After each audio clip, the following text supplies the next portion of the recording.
$5.5 million. That's the price one American company is now asking for something that, until very recently, only powerful governments could ever dream of owning. Your very own satellite, floating up in space, all to yourself. And not just any satellite, but a military-grade one. And that price includes everything: the satellite itself, the rocket ride up into orbit, and the ground station to control it. $5.5 million. According to the company selling it, that's less than the price of a private jet. Now just stop and think about how strange that is. For almost all of human history, space belonged to superpowers. It was the playground of a handful of governments with gigantic budgets and armies of engineers. And now, a single business can buy a piece of it for less than what a wealthy person spends on a plane. So how on earth did we get here?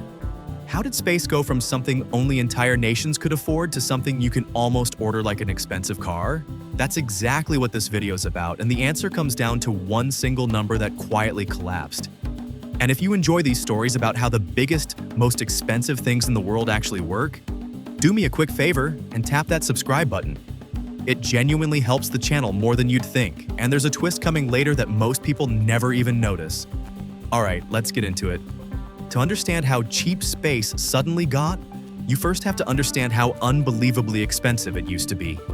Back in 1962, the United States launched the first satellite that companies could actually use to send messages around the world.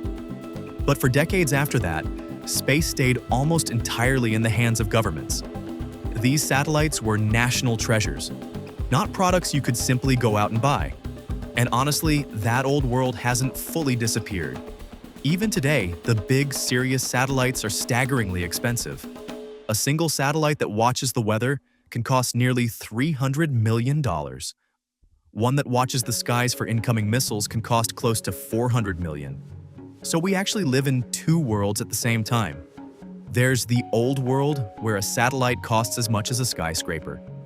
And there's a brand new world where one can cost just a few million. And to give you a sense of just how busy the sky has become, by the end of 2023, the European Space Agency counted around 9,000 working satellites circling the planet. A number the engineers back in 1962 could never have imagined. So what split those two worlds apart? It was one number that had barely changed in almost 50 years. That number is the cost of the rocket ride. For most of the space age, simply getting a single satellite up into orbit could cost anywhere from $50 million to $400 million every single time. And here was the real killer of a problem. The rocket was destroyed in the process. You built this incredible, complicated, fantastically expensive machine, you used it exactly once, and then it was gone. Burned up in the atmosphere or dropped into the ocean. Imagine if an airline threw away the entire airplane after a single flight. Tickets would cost a fortune, and almost nobody would ever fly. Well, that was space travel for about 50 years. Then, in the early 2010s, a few new companies, SpaceX, the most famous of them, did something that sounds obvious now, but had never really worked before. They built rockets that could fly themselves back down, land in one piece, and then be used again. And that one change flipped the entire money math of space on its head. Because the fuel was always the cheap part. It was the rocket itself that cost the fortune. So if you could fly the very same rocket 10 times instead of throwing it away after one, you suddenly spread that enormous cost across 10 trips instead of one. It's the exact same reason a plane ticket is affordable. While building a brand new airplane for every single passenger would be completely insane. And once getting to space got cheap, the kind of satellites companies built started to change too. Instead of one giant, hand-built, billion-dollar machine, it suddenly made far more sense to launch swarms of small, cheap, nearly identical ones. Picture hundreds of little satellites working together as a team, more like a network than a single precious instrument. And that is the real reason that $5.5 million price tag can even exist today. But here's where the story takes a turn that surprises a lot of people. Cheaper rockets did not automatically mean easy money. In fact, one company found that out the hard way, and their story still quietly haunts the entire industry. So keep this in the back of your mind for a moment. Back in the late 1990s, a company called Iridium built exactly what sounded like the future. A network of satellites that promised you could make a phone call from literally anywhere on the planet. The middle of the ocean, the top of a mountain, the deepest desert. And the technology genuinely worked. There was just one problem. Almost nobody wanted it at the price they were charging. The phones were big and heavy, the calls were expensive, and meanwhile, ordinary mobile phone networks were spreading across the world far faster than anyone at Iridium had expected. They had built this incredible thing up in the sky before enough people down on the ground actually needed it. And just a couple of years after switching it on, the company went bankrupt. It became the great cautionary tale of the space business. Proof that you can build a perfect system in orbit and still go completely broke if the customers simply aren't there yet. So, how do today's space companies avoid falling into that same trap? They learned one big lesson. Don't just build the satellites and rent out the space to other people. Own the whole thing from top to bottom. Build the satellites and then sell the service straight to the customer yourself, whether that's internet, phone signal, or data. That way you keep far more of the money, and it keeps flowing steadily over the satellite's entire life. And that life is long and expensive. Because here's something most people never realize. Getting a satellite up into space is only half the battle. Keeping it running is the other half. Just keeping one single satellite switched on and commercially useful can cost more than $1.5 million a year.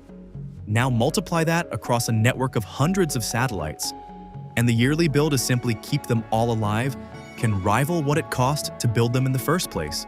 So owning a satellite really splits into two separate questions. Can you afford to buy it? And can you afford to run it every year for the next 10 or 15 years? Now, almost everyone watching this will never buy a satellite. But here's the part that genuinely surprises people. You probably already own a little piece of space right now without ever having spent a single cent on it. Let me explain how. Most major countries pour public money, your tax money, into space. Germany, for example, puts more money into Europe's shared space agency than any other country on the continent. And that money quietly flows back into ordinary people's lives every single day. It pays for the satellites that warn towns about flooding along the Rhine, that watch for avalanches in the Alps, and that help farmers in Bavaria squeeze more out of their fields. And it's not just one country. Across Germany, Austria, and Switzerland, space is woven into everyday life in ways you barely notice. The navigation in your phone that tells you exactly where you are. The satellite television reaching mountain villages that never got cable. The weather forecasts that quietly help decide what you pay for insurance. The internet beaming down to remote farms and valleys. And underneath all of it sits a hidden rule. By international law going all the way back to a treaty signed in 1967, governments are held responsible for whatever their companies get up to in space. If a private company's satellite causes damage, it's actually the country that launched it that's legally on the hook.